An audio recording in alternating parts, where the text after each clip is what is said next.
Xavier. On ne va rien faire de Bonjour. faux comme souvent à la télé aujourd'hui. Je vous vois donc dans le cadre de mon livre-film. Son titre, Risque de chance, traduction littérale de l'idéogramme chinois du mot crise. Sa vocation, c'est aider à faire naître celle des autres en toute humilité. Le cœur de son message, c'est rien ne peut empêcher ta contribution au monde, mais sais-tu quelle est-elle? Son histoire, ça sera la mienne et les vôtres, partagées en résilience, et ses thématiques ouvertes et portées par chaque personnalité très différente. En tant que chef d'entreprise, stratège, chroniqueur, homme de bon sens, papa, pouvez-vous me dire, s'il vous plaît, quel est le plus beau risque dans la vie? Oh là là, fou. Oh ben, c'est le choix, c'est quand même le mariage. C'est le choix de l'épouse. Je pense que c'est le truc le plus important.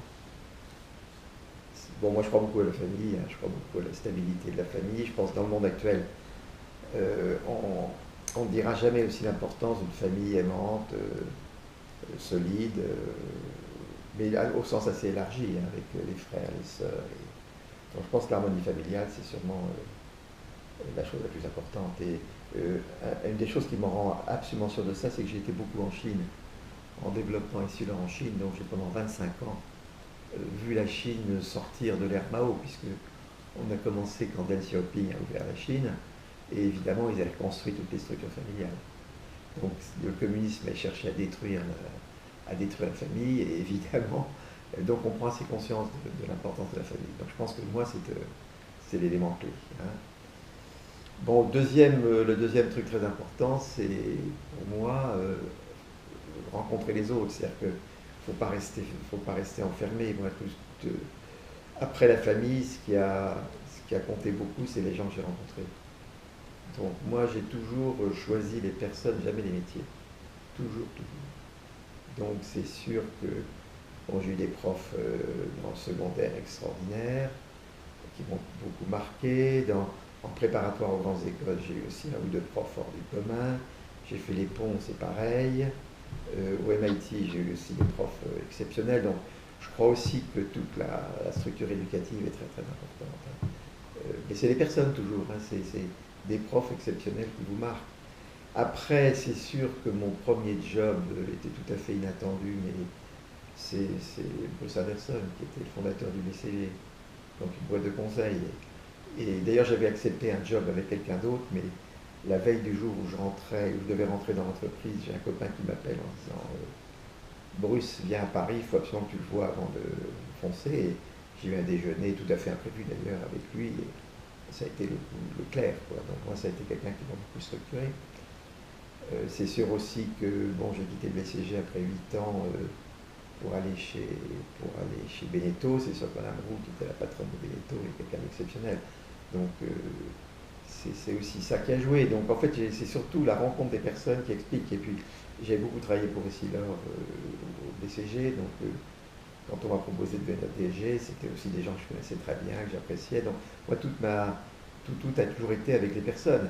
Et dans le boulot, j'ai toujours, évidemment, le développement d'Essilor, ça a été à la fois beaucoup de recherche, donc ça c'était toute l'ambiance à créer pour que les gens soient créatifs, donc ça c'est tout un savoir-faire que je pourrais expliquer, créer une bonne ambiance. Voilà. Donc c'est ça qu'il faut. Mais on a fait énormément de joint venture, on a dû faire une centaine de mariages, et à chaque fois moi c'était la plaie. Je regardais bien sûr les parts de marché pour comprendre l'échiquier, mais quand il fallait choisir, c'était avant tout les personnes. Donc moi je pense que les rencontres, c'est absolument fondamental. Et pour rencontrer des gens, il faut sortir de chez soi. Voilà un petit peu c'est de mon expérience, hein, je ne prétends pas que c'est ce qu'il faut faire, mais c'est le vécu.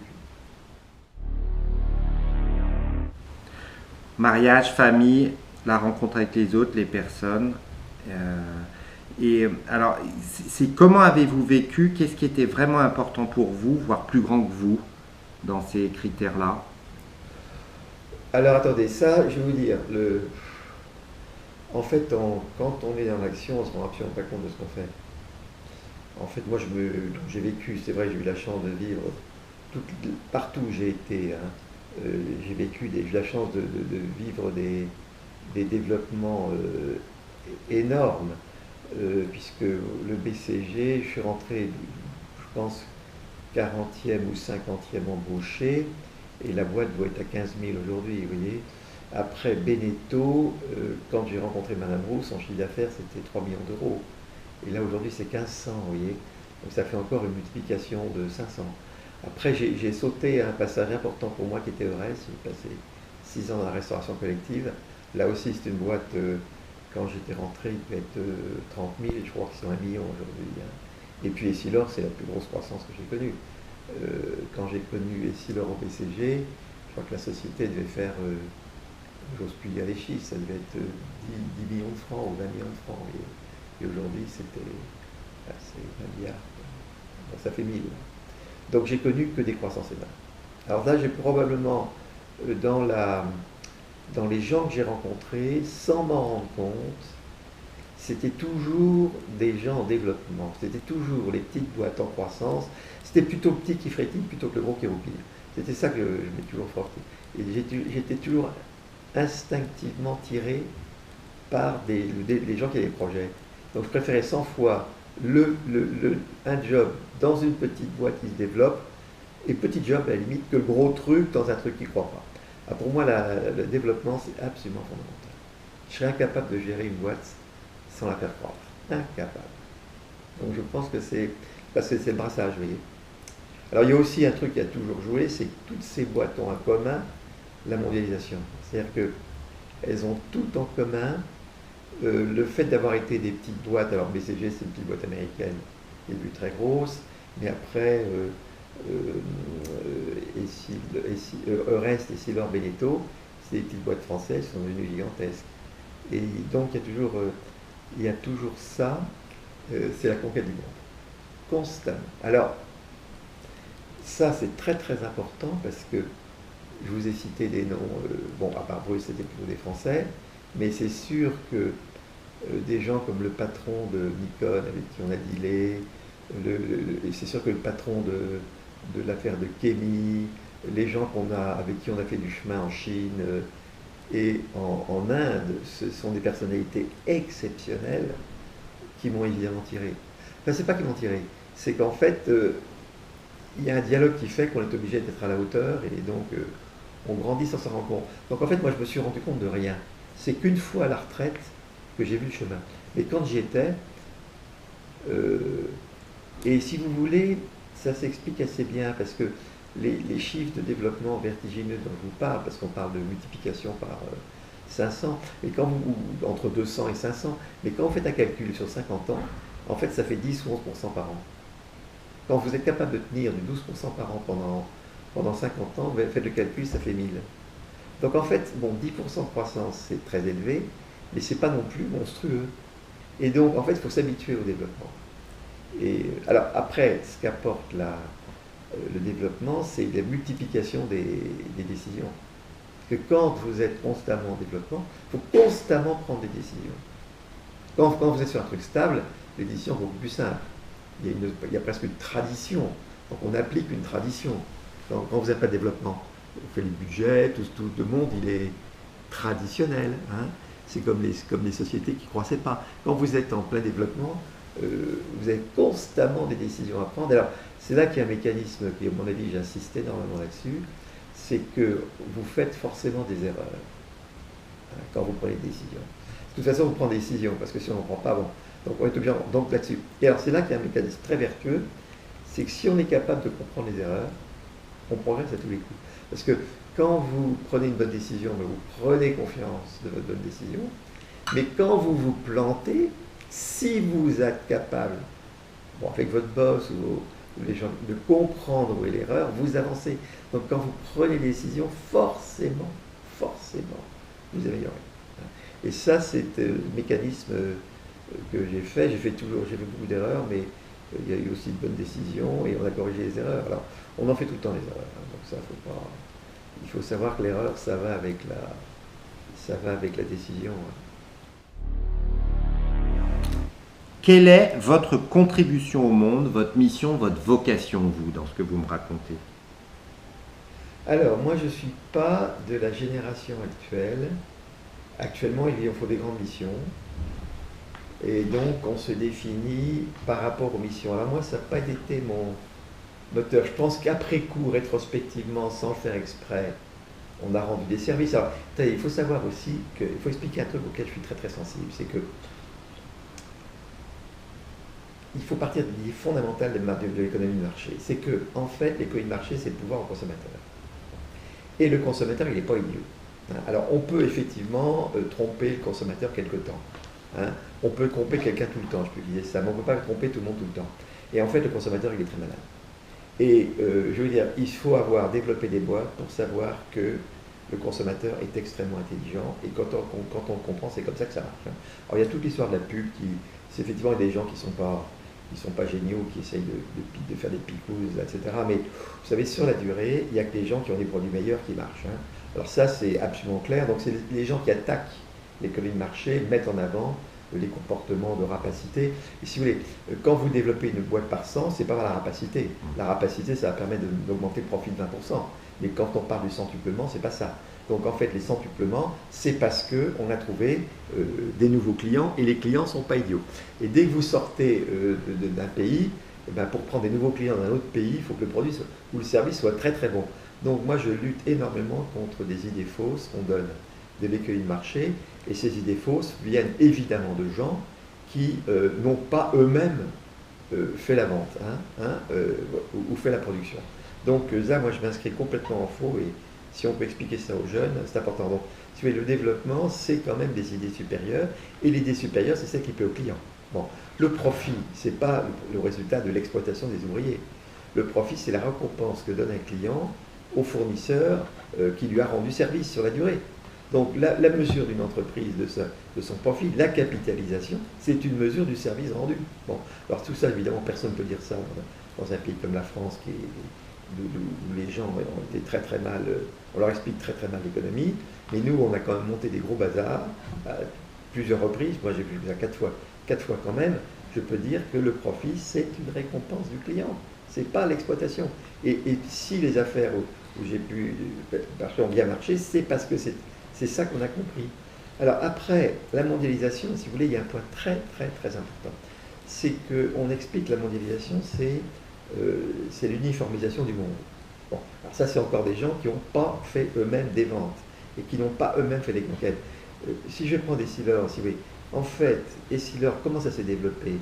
C'est qu'on avait deux produits géniaux qui étaient le verre organique, le verre plastique qu'on appelait organique, qui était une révolution puisqu'avant tous les verres étaient en verre.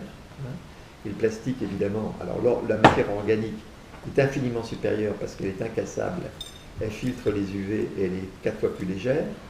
C'est ça qui fait que ça a marché.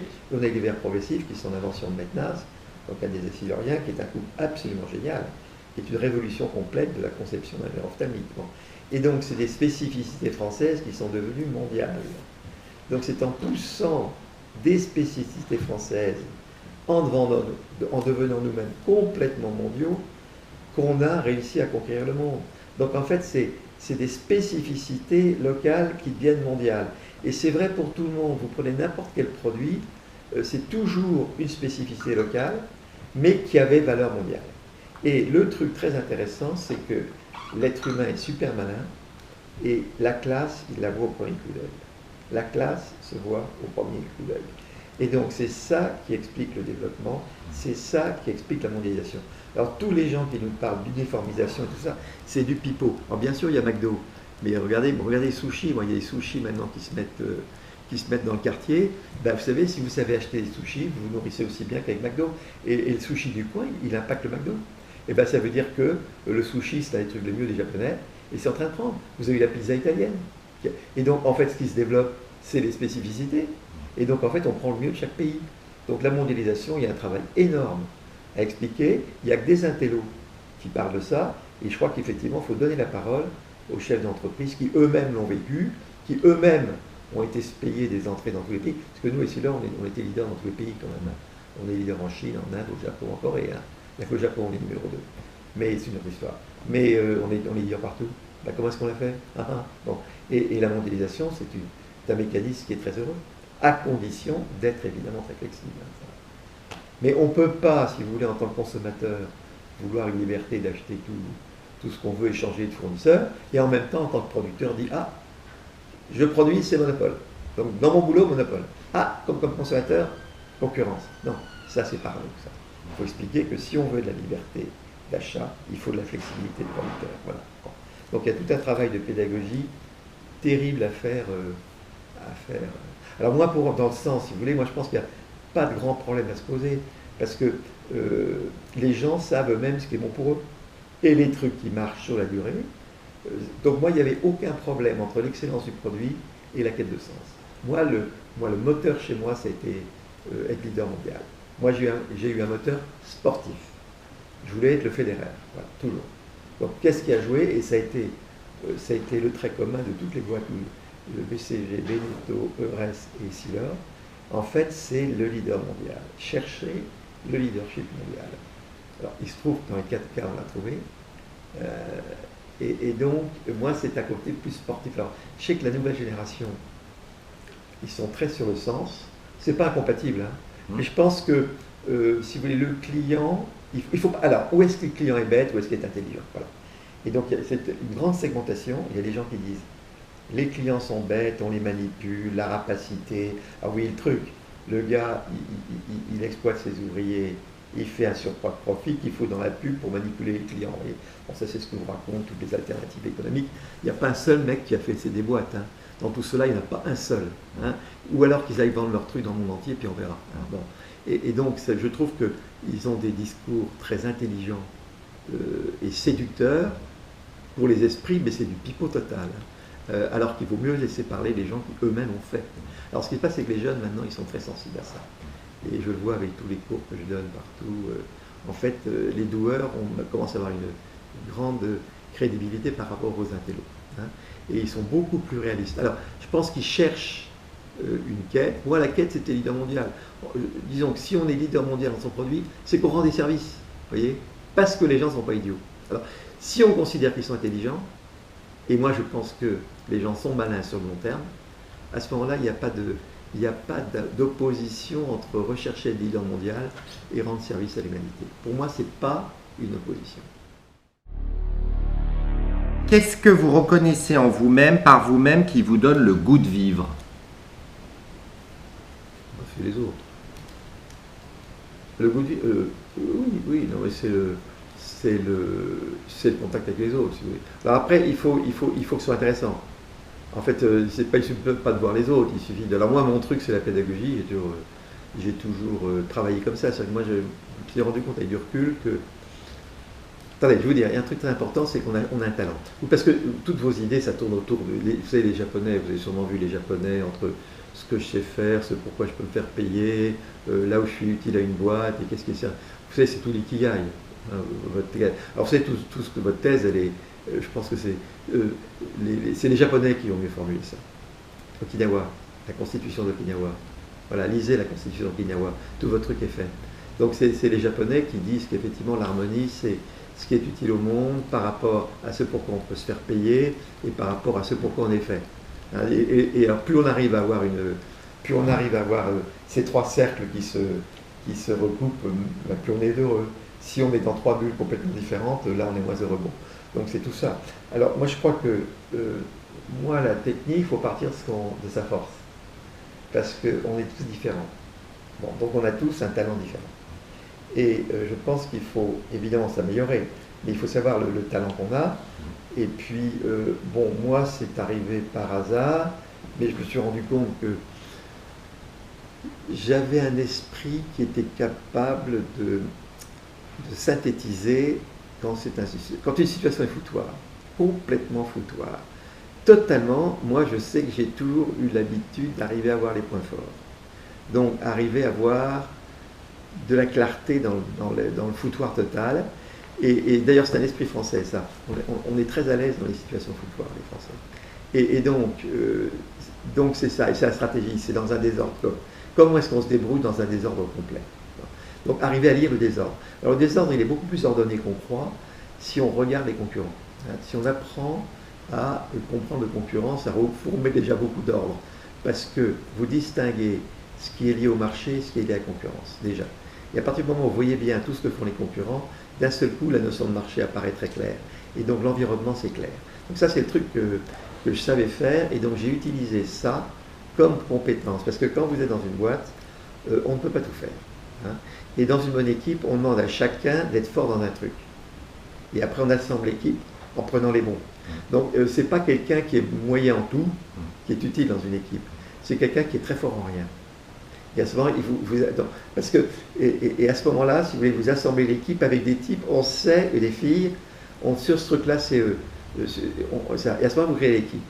Mais il faut que des gens excellents. Hein. Et à ce moment-là, le truc, il marche à peu près tout seul. Alors après, la taille de l'équipe dépend de la taille du métier, mais avec 8-10 personnes, on couvre tout, si vous voulez, à peu près. Hein. Et à ce moment-là, vous créez des équipes extrêmement puissantes. Et donc, moi, ça a été mon histoire. Et après, l'animation, c'est la stratégie. Donc, dès que vous donnez une bonne stratégie, c'est-à-dire que vous dites où ça va, vous dites les concurrents, c'est compliqué la stratégie. C'est à la fois l'axe, mais c'est en même temps, il faut être très concret, très opérationnel. Donc, si vous avez bien expliqué et que tous les collègues ont compris la stratégie, ils savent la décliner dans leur métier. Il ne faut pas la décliner pour eux. Ils savent. Et à ce moment-là, vous faites des équipes gagnantes. Et je sais que tous nos concurrents, à la retraite, j'ai été les voir après, alors, ils ont tous dit c'était ça la force. C'était la capacité de créer des équipes extrêmement puissantes parce que les gens sont très spécialisés, mais ils ont compris l'axe. Et moi, mon truc, et j'ai toujours, je me suis toujours particularisé par ça. Et voilà, vous voyez, c'est. Mais après, vous avez quelqu'un qui est un très très grand juriste. Vous savez, quand vous devenez champion du monde en droit, vous avez des valeurs universelles. Vous faites n'importe quoi bien, c'est universel. Vous verrez, vous prenez les champions dans n'importe quel domaine, ils se comprennent tous. Moi, je ne sais pas, j'ai Federer, par exemple, j'admire Federer. Bon, moi, je vois tout ce qu'il dit dans les interviews, on est entièrement d'accord. Alors qu'on ne s'est jamais vu. Hein. Pourquoi? Parce qu'il est champion du monde. Et donc, moi, j'ai poussé, même une assistante doit être championne du monde de l'assistance. Vous voyez? Donc, en fait, quoi qu'on fasse, il faut le faire bien, et à ce moment-là, ça atteint une valeur universelle. Est-ce que vous pensez que face au difficile, est-ce que c'est pas souvent en s'ouvrant à toute autre chose que les solutions naissent? Pas que dans le business d'ailleurs. Oui, non, mais ça c'est un autre sujet qui était, vous avez raison, c'est un sujet très intéressant. C'est que il faut apprendre à voir souvent quand on voit quand le système est bloqué, il faut être capable de tout prendre par un autre angle. Donc c'est l'art d'être capable de sortir du système pour prendre les choses sous un autre angle. Ça c'est très difficile. Ça c'est pas donné à tout le monde. Je crois qu'il y a, vous savez, en fait, on est dans les équipes. Dans les équipes, il y a des gens. Il y a deux talents qui sont assez opposés. Il y a des gens très ouverts sur l'extérieur. Donc ça, c'est des communicants, etc. Et puis des gens qui sont extrêmement précis et qui ont besoin d'un environnement stable. Mais on a besoin des deux. Hein, parce qu'il faut avoir les gens qui sont capables de voir pour l'extérieur, mais après, il faut réaliser. Il faut des grands producteurs. Le grand producteur, il a besoin d'un monde stable qui commence à rationaliser et qui transforme. Il a besoin de créer des process. Vous voyez, produit, process. En fait, derrière tout produit, il y a un process. Donc, quand les grands producteurs, ils ont non seulement le produit, mais ils travaillent sur le process qui fait le produit. Donc, pour créer un process, il faut quand même commencer à dire, écoutez, maintenant c'est comme ça, on met des murs et à l'intérieur on travaille. Donc, il faut les deux. Il faut les deux. Et, mais effectivement, donc penser les trucs qui viennent de l'extérieur, c'est pas forcément, ça vient pas forcément de certains réalisateurs qui, au contraire, ont le talent de dire, écoutez, maintenant, le monde, et moi, je vais vous faire, dans ce cadre-là, je vais vous faire un truc génial. Donc, c'est pas du tout les mêmes talents. Mais on a besoin des deux. Il faut les deux. Et la sortie par le haut, c'est souvent la population de gens très ouverts sur l'extérieur, qui lisent beaucoup, qui voient beaucoup de monde. Par l'analogie. C'est souvent l'analogie, si vous voulez, qui permet de voir l'extérieur. Les inventions pures, c'est rarissime. Hein. C'est Einstein, c'est Newton, c'est Planck, ça c'est les vrais. Ça c'est les vrais. Et ça c'est rarissime. Là, on est dans le génie, ou Jobs, vous voyez, on est dans le génie. Hein. Bon, là, moi, on parle de gens un peu normaux, mais l'analogie, et l'analogie mondiale est capitale. Parce que souvent, les problèmes, ils sont résolus. Déjà. Donc, faites capable de regarder. Est-ce un risque de chance d'être le fils de Joseph Fontanet? Ah. Votre papa était ministre de Georges Pompidou. Oui, alors ça, c'est oui.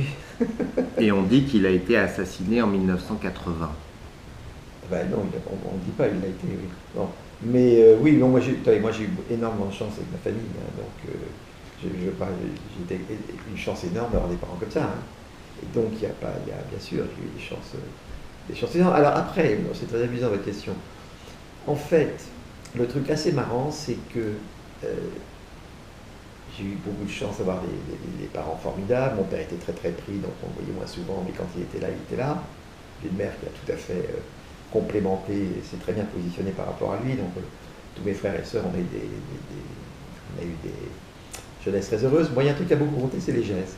Je défends beaucoup les jésuites parce que je suis un fils de jazz. Hein, donc j'étais à Franklin puis à Sainte-Geneviève, donc j'étais un fils de jazz. Hein. Et je pense que les intuitions de la compagnie de départ, hein, bon après, de toute façon, il y a les hommes et elles sont très fortes, hein, c'est le sens du service, de l'équipe. Moi, je pense que tout ce qu'on a fait, le sens de l'équipe, de l'écoute, du service, tout ça, c'est quand même à la base des intuitions des jésuites, hein, d'Ignace, le fondateur. Donc ça m'a aussi beaucoup structuré, beaucoup structuré. Bon, ben moi j'ai eu beaucoup de chance, et puis voilà. Alors ce qu'il y a, c'est que nous, les Fontanais, c'était des familles d'abord des familles provinciales. On n'est pas des Parisiens. Je ne suis toujours pas parisien. On est des provinciaux. C'est des familles où il y a beaucoup de médecins. Il y a des médecins, des curés, des militaires et des juristes, des notaires, vous voyez. Donc c'est des familles de la bourgeoisie provinciale, on va dire. Et donc on est habitué à la sobriété. Les trucs importants, c'est d'avoir des bons amis. Donc toutes les histoires de fric, on n'a rien à en battre. Mais vraiment rien à en battre. Et donc moi, j'ai pas été éduqué dans ma famille aux notions d'argent. Pas du tout. Et c'est en étant au boulot que j'ai commencé à comprendre ce que c'était. Donc j'ai commencé dans des boîtes quand même assez. J'ai fait MIT, oui, donc j'ai fait des trucs avec les ponts, des trucs plutôt intello. J'aurais été différent si j'avais eu des parents moins installés dans la société. Même si c'était une société régionale. Hein. Alors papa a eu un destin national, ça c'est autre chose. Mais peut-être que j'aurais été entrepreneur, j'aurais eu mes boîtes, etc. Là, je suis rentré quand même dans une société comme salarié. Alors j'ai été après appelé PDG, donc mandataire et intéressé au capital, si vous voulez. Mais au début, j'ai découvert l'argent dans le boulot. Et c'est avec Beneteau que j'ai découvert vraiment ce qu'était l'argent, parce que la boîte était assez endettée. Et donc pour faire les payes, on était obligé de faire des factures et on portait les factures à la banque qui donnait une partie en cash et on faisait les payes. Donc là j'ai compris le lien qu'il y avait entre les ventes et les payes. Donc ça c'est la même Roux, Madame et Monsieur Roux, je vois ça. Parce que j'étais DG de Beneteau qui était une petite boîte à l'époque. Et donc on était obligé de regarder bien le cash. Donc j'ai découvert ça à 30 ans. Avant c'était totalement intello. En gros, on n'a pas besoin, on ne parle jamais de ces choses-là, et ce qui compte, c'est la bonne ambiance. Et là, j'ai gardé, je crois, ces notions de... Mais je suis devenu évidemment très sensible au cash. C'est-à-dire qu'il faut expliquer tout ça aux Français, que le profit, c'est pas du cash. Quand on parle des profits des boîtes, tout ça, les gens n'ont pas compris que il y a le cash c'est le profit moins l'investissement. Et quand on croit très vite, on a des gros profits, mais on manque de cash. Bon. Des trucs comme ça, c'est tellement important, toujours courir après le cash. Et alors qu'il y a des profits. Et oui, sauf que quand vous investissez plus que le profit, il faut trouver du cash. Bon, il faut expliquer ça. Alors les gosses, vous voyez, ils comprennent très bien ça dans les classes de 6e. Dans les classes de seconde, de première, terminale, ils comprennent très bien. Mais sauf qu'on ne leur explique pas tout ça. Donc moi, c'est ce que je fais actuellement, c'est que je fais des cours d'économie et j'espère pouvoir maintenant travailler vraiment à l'éducation nationale pour pouvoir peut-être réécrire les cours de première et terminale. Génial. Je pense que c'est ça le vrai boulot. Ça. Donc, moi, c'est le truc qui m'amuse là-dedans. Alors, je ne sais pas si j'y arriverai, mais il y a des pistes très très intéressantes actuellement. Est-ce un risque de chance d'être démocrate, chrétien et savoyard? Mais on ne se pose pas la question comme ça. Alors d'abord, je suis savoyard et breton, déjà, parce que ma mère est bretonne. Hein. Donc j'ai les deux. Mais c'est des pays très proches. Et Savoie et Bretagne, c'est très proche parce que vous avez la montagne et la mer qui sont des trucs dangereux. Hein. Et donc, et puis c'est des pays dans lesquels il y a beaucoup d'expatriation. Parce que la montagne et la mer, ça ne paye pas assez pour faire vivre tout le monde, donc ça fait des pays ouverts. Hein. Alors la question c'était, Est-ce que... Est-ce un risque de chance d'être démocrate, chrétien et savoyard? Oui, mais moi j'ai fait de la... Bon, ben, moi je suis croyant et j'ai aucun problème. Bon, je considère que c'est un don, hein. Donc déjà, j'ai la chance d'avoir le don, voilà. Donc déjà, c'est pas un souci, et on n'est pas dans l'histoire de l'explication, c'est un don. Bon, voilà, je l'ai, et je vis très bien avec ça. Après, moi je crois que la spécificité locale, c'est une chance énorme. Et c'est évident qu'on a conquis la Chine et on a conquis la Chine et l'Inde parce que j'étais à la fois breton et savoyard et qu'il y a eu des ancêtres qui ont fait des trucs formidables en Chine et en Inde il y a 300-400 ans. Donc, au contraire, c'est une... De toute façon, on est ce qu'on est. Il faut être bien dans sa peau, hein, pour marcher. Donc, il ne faut surtout pas renier ses origines. Il faut en faire une force. Et donc, la chance de la mondialisation, c'est que vous voyez qu'un ancrage local, c'est une chance. Si vous êtes un citoyen standard du monde, ben, je veux dire un Chinois ou un Japonais, vous ne l'intéressez pas. Si vous êtes un Savoyard, un Breton, d'un seul coup, vous commencez à discuter. Pourquoi? Ben parce que le Japonais, ben, il est né à Okinawa. C'est pas un Japonais, c'est un mec d'Okinawa. Et dès que vous commencez à comparer la montagne et Okinawa, ben, d'un seul coup, ça devient intéressant. Donc, c'est exactement l'inverse de tout ce qu'on nous raconte. La mondialisation, c'est des spécificités locales. Allez vous promener en Suisse, allez à Vevey, vous allez voir, les gars, ils sortent de Nestlé, Total Multinational, et puis les filles mettent des robes locales et les garçons mettent des pantalons en cuir. Et puis ils passent extrêmement bien. Allez au Japon, vous allez voir, les gars, ils passent du kimono historique aux ordinateurs les plus sophistiqués dans la journée. Il n'y a aucun problème. Donc on ne raconte que des salades, hein, moi je pense. Mais malheureusement, ce qui est très ennuyeux, c'est que le micro, ben, on ne donne pas. Le micro n'est pas donné parce qu'il y a une petite jalousie du petit système qui veut se garder tout ça. Mais ils n'ont pas voyagé. Je crois que ce qu'il faut, c'est faire voyager les Français et leur apprendre à regarder l'extérieur. Ça. Vous en avez parlé beaucoup, Xavier, de la pédagogie jusqu'à l'éducation nationale. Ma question, c'était, est-ce un risque de chance de diffuser un cours de stratégie à la télévision? Ah ben c'est une chance. Vous le faites sur BFM Business, c'est ça? Oui, c'est une chance. C'est une chance. J'avais fait des fondations, si vous voulez, quand il y a eu ma prise de retraite, elle est déjà, ça fait 6 ans, elle a coïncidé avec l'arrivée de Hollande. Et alors, là, ils ne se sont pas rendus compte de ce qu'ils ont fait, mais des gens comme moi, on avait des impôts beaucoup plus élevés que tous les revenus. Et qu'ils ont mis l'ISF, parce qu'avant, on avait l'outil de travail. Donc, on ne déclarait pas.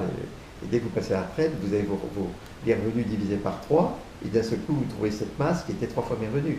Et donc, personne n'arrive à comprendre. Et donc, j'ai eu la chance d'aller jusqu'au Conseil constitutionnel, expliquer exactement comment on calculait un impôt après Hollande, et il tombait de l'arbre. Il tombait de l'arbre. Et j'ai dit, vous savez, tous mes copains partent, hein, pour que vous le sachiez. Et beaucoup sont partis. Hein. Alors tout ça, ça a été minimisé. Et donc, évidemment, il y a des gens qui ont fui la France à cause de ça. Donc moi, ce que j'ai fait, je suis resté en faisant des fondations. Donc j'ai fait des abandons d'usufruit, et ça a donné des bourses. Donc je suis passé sous HEC. Donc j'ai fait une bourse HEC, Fontanet, en souvenir de mon père d'ailleurs, mais parce que... Et puis donc c'est là que tout s'est enchaîné, c'est là que j'ai fait mes cours de stratégie, puisque le patron de HEC, Ramadan Soubi, c'est le genre de personne avec qui j'étais à Sainte-Geneviève chez les Gèzes, m'a dit, Xavier, tu es à la retraite, tu as fait BCG, tu as de l'expérience, viens voir s'il y a des cours de stratégie. Puis je lui dis, écoute Bernard, il n'y a pas de cours de stratégie. Il me dit, fais-en un. Pas de problème, je te fais un cours. Tu me passes des élèves et des profs, je fais un cours. Donc j'écris le cours, bon le cours marchait très bien, et j'ai la chance d'avoir des proches d'un réveil comme élèves. À la veille, il me dit, Xavier, venez faire des cours, venez m'expliquer la stratégie, etc. Toc. Et puis après, il m'a dit, écoutez, allez sur les plateaux. Donc j'ai commencé à aller un peu, j'ai fait des ménages. Et je remplaçais Franck Ribot, par exemple. Vous voyez, quand il n'était pas là, je remplaçais. Donc. Puis après, il m'a dit, écoutez, vous passez très bien à la télé, faites le cours. Parti comme ça. Et là, actuellement, ce qui est très intéressant, c'est que le cours, les replays se développent énormément. Et évidemment, il y a des inspecteurs de l'éducation nationale qui ont dit, oh là, ce cours est intéressant. J'ai donné le cours dans des petites écoles de première, etc. Et là, je pense que on commence à voir dans quelle mesure on pourrait utiliser ces cours qu'il fallait refaire. Parce que je me suis rendu compte que les gosses de première comprenaient tout. Donc après, j'ai fait des jeux de stratégie. Donc j'ai fait une petite boîte qui fait des jeux en joint venture avec une entreprise. Et on a commencé à mettre les jeux sur le net, ça marche très bien. Et donc, on va regarder si on peut commencer à expliquer l'économie par le jeu. C'est-à-dire que le jeu, vous l'achetez sur Apple Store, hein, il est disponible actuellement. et le tutoriel du jeu, c'est un cours d'économie. Vous voyez, donc on peut prendre ça par le jeu. Alors c'est très sérieux, le tutoriel est très très sérieux. Mais ça peut être une façon. Alors tout ça, vous voyez, c'est du hasard. Tout ça, c'est arrivé par hasard. Et simplement, le produit est très... Enfin, le produit est bien fait. Hein. Ah, le produit, moi, je regarde les produits à la télé, ça marche très bien. Donc je suis aussi aidé parce que je fais ces émissions avec Simotel, qui est un très bon journaliste. Mais qui est un journaliste, c'est très marrant, c'est l'élève. Je suis le prof. Mais lui, c'est un grand journaliste très connu. Mais il se met en position d'élève. Donc c'est ça qui fait que ça marche très bien. Vous voyez, donc tout ça aussi, c'est quand vous... Moi, j'ai toujours une technique, c'est qu'il faut faire des produits plus forts que ce que les gens attendent. C'est pas très compliqué. Il faut toujours que le client ait beaucoup plus que ce qu'il attend. Et à ce moment-là, le client devient vendeur. Moi, c'est toujours la technique que j'ai eue. Donc ça, c'est l'excellence du produit ou du service. Et à ce moment-là, d'abord, vous ne perdez pas les clients. Donc, vous n'avez pas des équipes de vente pour reprendre les clients perdus. Et deuxièmement, vous transformez le client en vendeur. Voilà. Donc, comment il s'appelle le jeu? Stratena. Vous tapez stratena.fr et vous allez voir, il est constitué à partir des cours. Donc ce sont des cours, donc vous retrouvez les émissions de télé. On a sélectionné des émissions de télé à titre pédagogique. Vous passez des quiz. Et si vous avez des notes suffisantes au quiz, on vous lance sur des échiquiers. Qui êtes-vous comme magicien et que faites-vous en tant que magicien dans ce monde? Magicien, je ne comprends pas magicien. Il faut préciser magicien. Non, mais écoutez, moi je ne me pose pas de questions. Hein. Mais magicien, non, c'est pas... Non, je veux dire, je crois que le truc très important, et c'est ce que je dis tout le temps aux jeunes, et je dis ça à mes filles par exemple, c'est très dur pour un jeune de savoir où il va aller. Parce que le monde bouge beaucoup plus qu'à notre époque. Hein. À notre époque, c'était assez simple. Les grosses boîtes cherchaient beaucoup des cadres. Et puis, le truc, c'était la mondialisation. Des trucs existants. Donc, c'était pas le truc. Aujourd'hui, c'est un foutoir absolument extraordinaire. Avec le net qui arrive, la mondialisation, le fait qu'on croyait qu'on allait partir, et puis maintenant, vous avez les pays dans lesquels on a travaillé qui, hop, reviennent. Donc, on est dans un foutoir total. Et alors, moi, ce que je dis tout le temps, c'est faites n'importe quoi, mais faites-le bien. Vous voyez, ça, c'est le truc clé. C'est que tout métier est passionnant dès qu'on fait bien. Alors je peux vous dire, parce que j'ai fait du produit, j'ai fait du service, hein, j'ai touché tout, hein, la distribution, la vente, bon, la recherche. Et alors, moi je peux vraiment dire que quand on fait n'importe quoi bien, ça va très bon. Il y a un exemple qui va plus marquer, c'est que une des très très grandes forces des sealers, c'est les vernis. Alors je vais vous expliquer pourquoi, c'est parce que ces verres sont inrayables alors qu'ils sont en plastique. Or, le plastique est rayable. Pourquoi? Parce qu'on a mis des vernis. Alors, un vernis, c'est un vernis qui sont durs, c'est la caractéristique d'un verre. Et comment est-ce que vous mariez un matériau dur, incassable, avec un produit plastique qui est mou? Donc, on a un savoir-faire absolument génial. Et bon, je ne sais plus combien ils font de verres aujourd'hui, mais ça doit être 1 milliard à peu près. Il y a 1 milliard de clients il y a 1 milliard de verres. Donc, c'est des volumes absolument gigantesques. Hein. C'est les mêmes volumes que Apple, en quantité. Et on a des gars qui... Les vernis, c'est un truc que personne n'a réussi à mettre en équation. Et par contre, on a des gars qui sont souvent qui ont bac, qui n'ont pas fait plus, et ils ont un savoir-faire parce qu'il y a des milliards de verres qui leur passent dans les mains. Et ben, il y a des prix Nobel qui viennent les voir.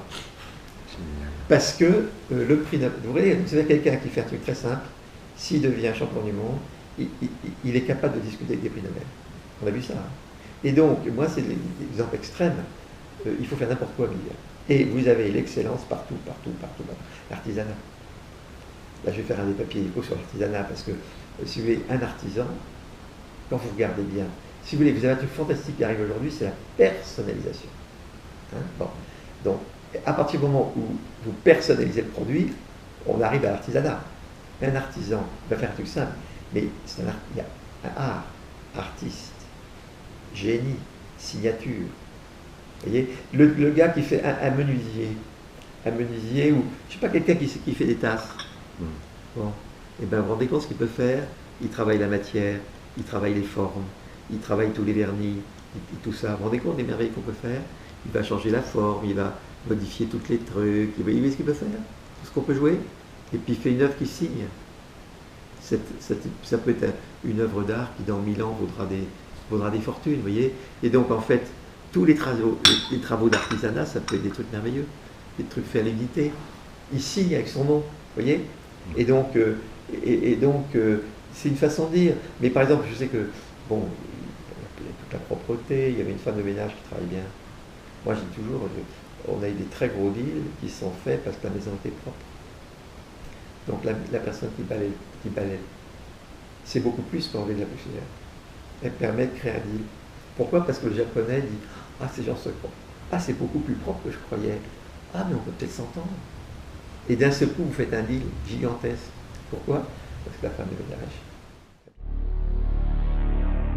Est-ce que vous partagez la vision de Jean Vanier, un tout autre point, mais vous donnez la spécificité de chacun? Jean Vanier, que j'ai eu la grâce d'interviewer avant qu'il s'envole, il a écrit cette phrase, il a écrit ce livre, « Chaque personne est une histoire sacrée ». Bien sûr, oui, tout à fait d'accord.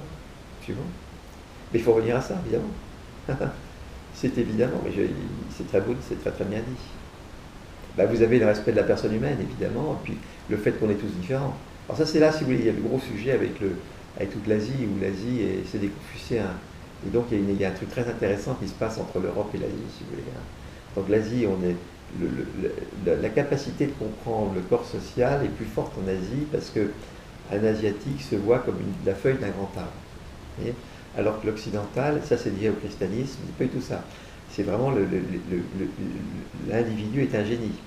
Et donc toute l'idée au niveau de l'Occident, c'est qu'avec des bonnes règles de comportement, le foisonnement des stratégies individuelles va arriver à de l'harmonie, à condition que les règles de comportement soient bien écrites.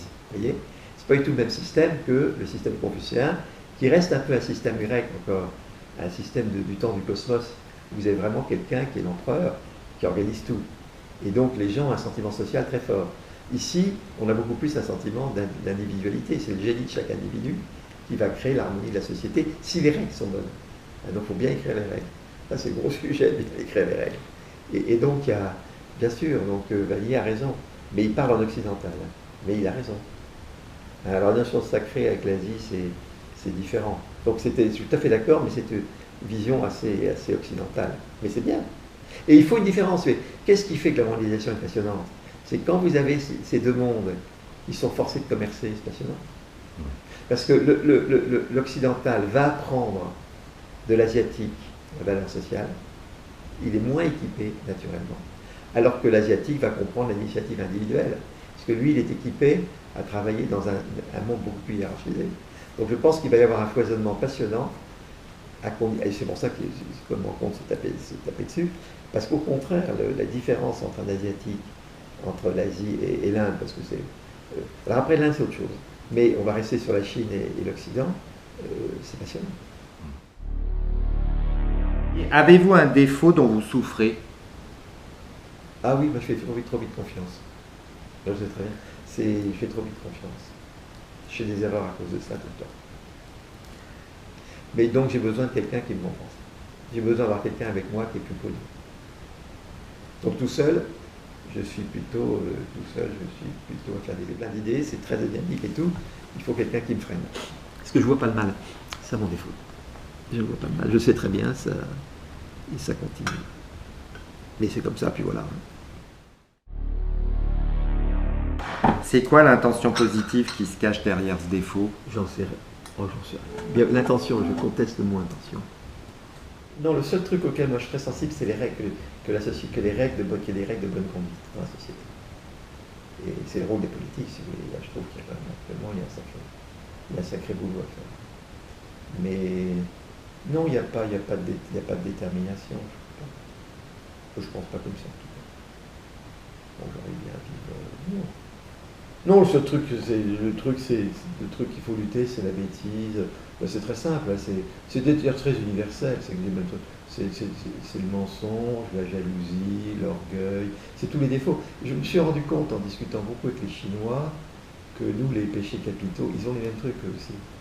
Il y a une notion de sagesse humaine dans tous les continents, c'est pas bien de mentir, il n'y a pas un seul. S'il y en a quelqu'un qui dit que c'est pas grave de mentir, on rentre dans les gros sujets. Mais en général, le mensonge dans l'absolu, c'est très, très occidental. mais en Asie aussi. Mais il y en a pour lesquels on peut mentir. C'est pas grave de mentir aux autres. Et ça, donc ça, c'est des vrais sujets sur lesquels il faudrait bien réfléchir. Mais si on prend vraiment l'Occident et le monde asiatique, il faut toujours respecter les faibles. Il faut respecter les vieux. Il faut respecter les enfants. Il ne faut pas mentir. La jalousie, c'est un vilain défaut. L'hubris, toute l'Asie est passionnante avec le taoïsme et puis le confucianisme. Il faut savoir s'arrêter, qu'est-ce qui compte. Tout ça, c'est universel. Moi, je pense que, en fait, l'être humain est très universel. Parce que j'ai eu la chance de travailler pendant 25 ans avec des Chinois et des Indiens, et on a fait des sacrés trucs ensemble. Donc on se connaît bien, on est des bons copains. Et bien, on a été éduqués assez pareil. Alors après, il y a eu les superstructures confuciennes et on va dire chrétiennes, occidentales, Socrate et puis Jésus, quoi. Tout ça, c'est attendre. Et puis vous avez Confucius de l'autre, le Tao, bon. Ça, c'est différent. Mais si on va encore au-dessus, on a été éduqués pareil. Les familles, éduquées pareil. Donc ça, c'est... Et j'en reviens presque à la question initiale. Est-ce que votre vie est un stage d'amour comme la mienne ici-bas? Oh là là, c'est trop compliqué pour moi. Parce que moi, je ne comprends pas stage d'amour. Oui, mais je comprends, si vous voulez, le respect de l'autre, l'affection, c'est la base de tout. Ceux qui arrivent à ça. Mais stage d'amour, il y a trop de choses dans votre phrase. Après, il y a la notion d'éternité, est-ce qu'on y croit ou pas? Permettrait d'être resté modeste, tout ça. Je me suis suffisamment exprimé ou dévoilé pour que vous fassiez vous-même, que l'auditeur se fasse lui-même son jugement. En conclusion, faut-il tout oser demander dans la vie? Faut-il tout oser demander dans la vie? Là encore, oui, je suis pas. Autant je suis à l'aise avec les premières questions, moi je vois pas les choses comme ça, si vous voulez. Non, je pense que j'ai beaucoup de mal à répondre, parce que le vrai sujet c'était ma retraite, vous voyez. Donc le premier sujet, ça a été de rester en France. Parce que tous mes copains se taillaient. Et se sont taillés. Bon.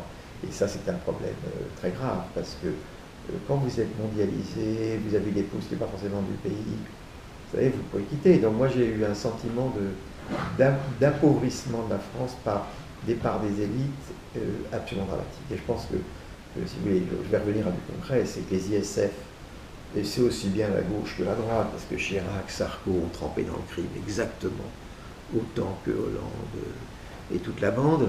Donc, et là, c'est là où Macron a été courageux de l'arrêter. Je me suis bien rendu compte que... Donc, je pense que ça fait partir beaucoup de monde. Et moi, je me suis dit, je ne peux pas partir parce que je suis attaché au pays. Et on n'a aucune crédibilité si on part. Hein. On peut plus parler, parce que là, on part. Et puis, alors, peut-être que d'ailleurs, le monde s'est fait de migration. Peut-être qu'il fallait que la France a pour but de faire partir les élites. Donc je me suis dit non, il y a quand même, donc il y a eu ça qui a beaucoup joué. Donc j'ai été obligé. Et ça a été en un sens un choix très lourd. Parce que qu'est-ce que j'aurais fait si j'étais resté, si j'étais parti en Suisse ou au Canada? Qu'est-ce qui serait passé? Je ne sais pas ce que j'aurais fait. Mais c'est différent, vous voyez. Donc là, il y a un choix qui est très lourd. Là, je l'ai fait comme ça parce que c'était très, très fondamental et tous les copains m'ont dit que Xavier était complètement fou complètement fou de rester. Bon, alors là j'ai fait du petit chemin et puis je pense que ça s'est un petit peu amélioré. Donc moi c'est ça qui compte, vous voyez, de cette contribution. Donc moi je raisonne pas comme ça. Là j'ai senti qu'il y avait un devoir, donc je l'ai fait. Et puis évidemment, quand vous prenez un choix, ben, automatiquement vous avez des tas d'opportunités qui arrivent. Donc après il faut saisir. Alors, moi le problème c'est le tri. C'est le tri. Parce que j'ai beaucoup trop de choses actuellement, je suis obligé de dire non à 9 choses sur 10 à peu près. Je suis obligé de dire non, actuellement 9 sur 10. Hein. Là, c'est tout premier idiot. Chaque soir, j'ai au moins 4 à 5 invitations. À ce sujet... 100 demandes de conférences en attente, 100. Et bien justement, Xavier, à ce sujet, pourquoi avez-vous accepté ma demande d'interview avec cette simplicité? Il y avait MEDEF, je vais vous dire, je ne sais pas tellement. Je me suis posé des questions. Je me dis, qu'est-ce que je fais? Attends, c'est des chat à côté. Puis je sais comment j'ai accepté. Non, mais je me suis dit, il y a peut-être un petit service. C'est un petit peu ça, puis puis un peu de hasard, un peu d'intuition. Et puis peut-être la possibilité pour moi d'exprimer aussi ses idées. Oui, je me suis dit, bon, c'est un autre canal, vous voyez, c'est un...